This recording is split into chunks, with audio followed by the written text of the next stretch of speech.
Na aika wasiƙar ƙauna, buɗe ki karanta da daɗaɗɗen kalmomi mai burge masoya.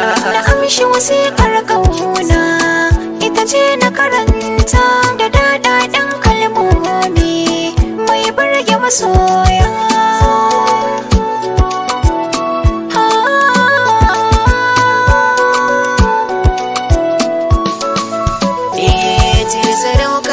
Zuciyata na yi gare ki a bar ƙaunata, ke ce tilo ɗaya zaɓi na da na yi a cikin 'yan mata. Sanda da ke miki nisa har ya wuce yadda za na misalta, idan har ma ki a tare da ni sakonnin ki na kan karanta, ko kallon hoton ki na ɗora fiska na wayata, shi ne ke ɗeben kewa madadin ki masoyiya.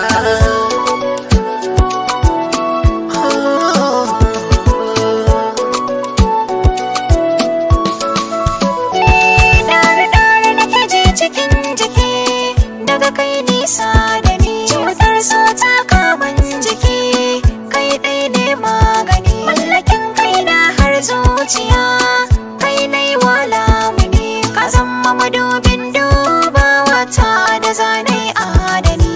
Idan na taɓa ado a cikin taki, kai ɗai zanai gani, auta na maza a guri na kai ɗai ne a faɗin duniya.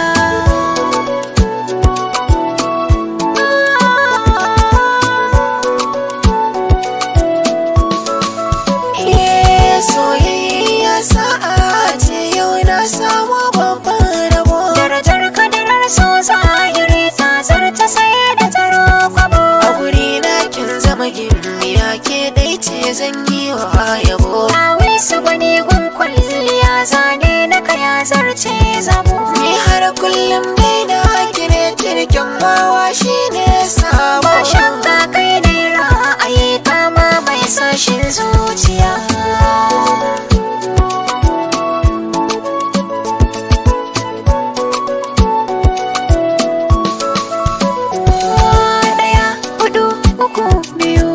Lissafin so muje, da mun yi aure ni da ke zan kai ki kasar waje. ina zan bi ka mu zagaya, kamun hannu muje. Lilan so zai shilla da mu kare da ke an gaje. Shimfiɗar so ita ce za da hau a gida da bararraje. Ke ce ni zan adana ba na yi miki kishiya.